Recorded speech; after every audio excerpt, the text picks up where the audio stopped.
तो अपने को ये लगता है कि अरे वाह, ज्ञानियों के बड़े ठाट हैं, मजे भी करें और शुद्ध भी, जिनवाणी कहती है शुद्ध भी बरतते हैं।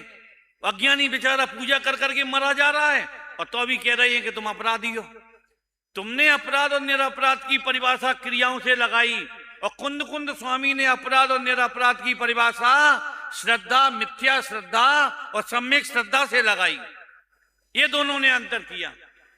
कई बार बनारसी दास जी ने एक ऐसा, शायद मोक्ष अधिकार में या सर्व शुद्ध ज्ञान अधिकार में ऐसा एक छंद लिखा है कि ज्ञानी के बाहर से तुम्हें जो क्रियाएं दिखती हैं वो ज्ञानी नहीं है, अंदर में परिणति कैसी चलती है वो ज्ञानी है।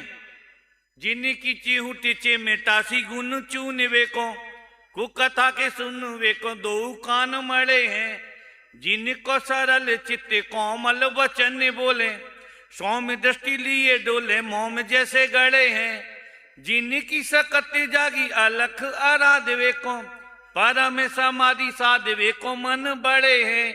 तेई परे मारती पुनीत नरे आठों याम, राम रस गाड़ करें यही पाठ पढ़े हैं। ज्ञानी क्या पढ़ा है? राम रस गाड़ करें यही पाठ पढ़े हैं। ज्ञानी एक ही पाठ पढ़ा है, एक ही पाठ पढ़ते क्या? राम रस, राम माने भगवान आत्मा, राम रस गाढ़, गाढ़ समझते हो? गाढ़ा एक पतला होता है ना, और एक गाढ़ा होता है। नहीं आया समझ में? एक कढ़ाई भरकर दूध आप गैस के ऊपर रखो, चूल्हे के ऊपर रखो, कितना पतला है कि जरा सा हिला दो और वो गिर जाएगा दूध। जब आप उसको उसका धीमे धीमे मावा बनाते हो तो गाढ़ा होता जाता है, और गाढ़ा होते होते कितना गाढ़ा हो जाता है कि कढ़ाई को उल्टा भी कर दो तब भी नहीं नीचे गिरता, वो मावा नहीं गिरता, इतना चिपक जाता है। अब यहां ज्ञानी अज्ञानी का आप लगा लो कि अज्ञानी का उपयोग इतना पतला होता है कि जरा सा धक्का भी दे दे तो वो गोली मारने को तैयार हो जाता है। क्या कहा? और ज्ञानी का उपयोग इतना गाढ़ा होता है कि पत्थर भी बरसे तो आंख खोल के नहीं देखते। किसको कहते हैं? मतलब ज्ञानी की परिभाषा कैसी कि राम रस गाढ़ करें यही पाठ पढ़े हैं। कब? तेई नर पुनीत नर आठों याम, आठों याम माने 8 पैर होते ना 24 घंटे में, कि 8 पैर एक भगवान आत्मा राम के अलावा दूसरा कोई विकल्प ही नहीं आता जिनको। राम रस गाढ़ करें यही पाठ पढ़े हैं। जिनकी चिहुट चिमटासी गुण चूनवे को, वो चिमटा होता ना, 2 तरह के चिमटे होते हैं। एक तो जो घड़ी है ना, घड़ी, घड़ी को ठीक करने वाली छोटी सी चिमटी होती है जो आंख में यूं लेंस लगा के वो घड़ी, और एक बाबा जी का हरे कृष्णा हरे राम वाला चमीटा होता है। भाई साहब, बाबा जी के चमीटे से घड़ी ठीक करोगे तो एक ही बार में सबरे अंजर पंजर फैल जाएंगे। हम क्या कहना चाहते हैं कि आत्मा को जानने के लिए बाबा जी का चमीटा नहीं, छोटी सी चिमटी। इसका अर्थ क्या हुआ? उपयोग को कितना सूक्ष्म करना चाहिए, उपयोग कितना बारीक होना चाहिए। ये स्थूल उपयोग में, अरे भैया तुम्हारी आत्मा की बात हमारी समझ में तो आती नहीं है। अरे कभी आएगी भी नहीं, चिंता मत करो। जिनके हृदय में इतनी उपेक्षा आत्मा के प्रति, तत्व ज्ञान के प्रति वर्तती है, तो उनकी समझ में भगवान आत्मा की कथा कैसे आ जाएगी? जिनकी चिहुट चिमटासी गुण चूनवे को, कुकथा के सुनवे को दो कान मड़े हैं। ये भी कथाओं में कभी उपयोग भ्रमाते नहीं है ज्ञानी। कोई अपने बारे में कहे कि भाई साहब वो तुम्हारे बारे में कह रहे थे, अब रहने दो, तुम्हारा उपयोग खराब होगा। कि अरे नालायक, उपयोग तो तूने पहले ही खराब कर दिया, अब क्या खराब होगा? कि नहीं नहीं अब नहीं बताएंगे, क्यों? तुम्हारा उपयोग खराब होगा।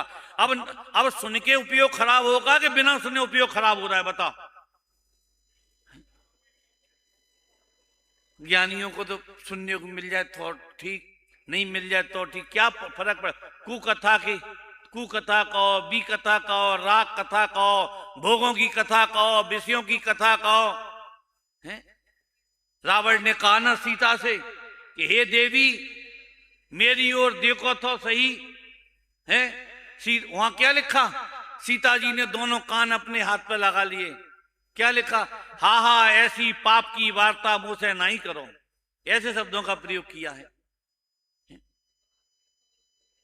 नहीं सुनना हमें। जहां हमारा उपयोग भटकता हो, विचलित होता हो, हमें तत्व ज्ञान से, भेद ज्ञान से दूर ले जाता हो, हमें नहीं सुनना ऐसे लोगों की कथाएं, वार्ताएं। जिनकी चिहु टिची मिटासी गुण चूनवे को, कुकथा के सुनवे को दो कान मड़े हैं। जिनकी सकती जागी अलख, अलग कहते आत्मा को, और सकत माने शक्ति। अरे ज्ञानियों की जो ज्ञान दर्शन में शक्ति जागृत हुई है कि जिनकी सकती जागी अलख आराधवे को, परम समाधि साधवे को मन बड़े हैं। उनकी शक्ति जगी है तो काय के लिए, काय के लिए? जैसे अभी शायद नीलेश भाई बोल रहे थे दोपहर में, वो कह रहे थे आज जो मनुष्य भाव मिला काय के लिए मिला है? ये जो ज्ञान की शक्ति मिली है ये काय के लिए मिली है? ये जैसे पंडित टोडरमल जी साहब ने लिखा ना कि अब सर्व ओर से निमित्त मिले हैं, तो सर्व ओर से निमित्तों में कौन सा? हम रुपया पैसा, हम शरीर की सुंदरता, शरीर की निरोगता, हम इसे मानते ही नहीं है निमित्तों में। मतलब दो चीजें, एक ज्ञान मिला है, एक विशुद्धि मिली है। ज्ञान इसलिए मिला है कि आत्मा की बात हम समझ सकें, और विशुद्धि हमको इसलिए मिली है कि उसके प्रति हम गंभीर रह सकें।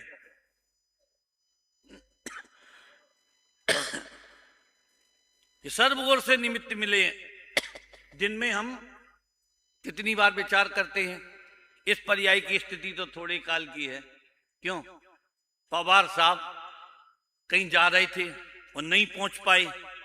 आप सोच सकते हो प्लेन में बैठने से पहले उन्हें एक विकल्प भी आया होगा। अब उस जीव को, बेचारे को तो क्या पता कि इस पर्याय की स्थिति थोड़े काल की है। पर भाई साहब तुम्हें और हमें तो पता है इस पर्याय की स्थिति थोड़े काल की है। अब यहां थोड़ा काल समझते हो? थोड़ा माने क्या कि अभी हम सुन रहे हैं तो काम कर लो। अभी 1 मिनट के बाद का राग तीव्र हो जाए। अभी यहां शांति से बैठे हैं ना, आप लोग घबराना नहीं। एक कसाय का उदय तीव्र आ जाए, गारंटी हमारी यहां नहीं बैठ पाओगे, पक्की समझना। मान कसाय अगर उदय तीव्र आ जाए, उनने पूछा नहीं, बुला के आगे बिठाना नहीं, हमको मंच पे इशारा भी नहीं किया, हमें नहीं सुनना, हम तो चले। मान कसाय आ गई ना, और क्रोध कसाय आ गई तो तब भी तुम यहां नहीं बैठ पाओगे। अब सोचो, क्रोध मान लोभ कसाय अगर उदय आ गई, फोन में आ गया चांदी का भाव आज बहुत घट गया, क्यों? और बहुत सारी 2 कुंटल 200 किलो चांदी ले रखी थी, सोने का भाव बहुत बढ़ गया। ये लोभ कसाय अगर आ गया तब भी यहां नहीं बैठ पाओगे। आप सोच सकते हो? कोई भी कसाय का एक तीव्र उदय हो गए, न साथ स्वाध्याय में, न भगवान की भक्ति में, किसी में आप बैठ ही नहीं सकते हो। आप कल्पना करके तो देखो, जिनकी सकती जागी अलख आराधवे को, परम समाधि साधवे को मन बड़े हैं। तेई पर मार्थी पुनीत नर आठों याम, राम रस गाढ़ करें। ये है ज्ञानियों का स्वरूप, तो कि अंदर में भले ही लड़ते हो, शादी करते हो, 6 खंड के वैभव में तुमको रमते हुए दिखते हो, पर अमृत चंद आचार्य देव कहते हैं वे शुद्ध वर्त रहे हैं, और तुम सबसे एकांत में लेके जंगल में जाते हो तो तुम अशुद्ध वर्त रहे हो। तो ये जो शुद्ध और अशुद्ध की जो परिभाषा की, वो श्रद्धा की अपेक्षा से आचार्य ने की, क्योंकि अनंत संसार का कारण बाह्य क्रियाओं की निर्मलता अनिर्मलता नहीं, परिणामों की निर्मलता अनिर्मलता नहीं। क्या कहा? अनंत संसार का कारण ये मिथ्या श्रद्धा है, मिथ्या मति है।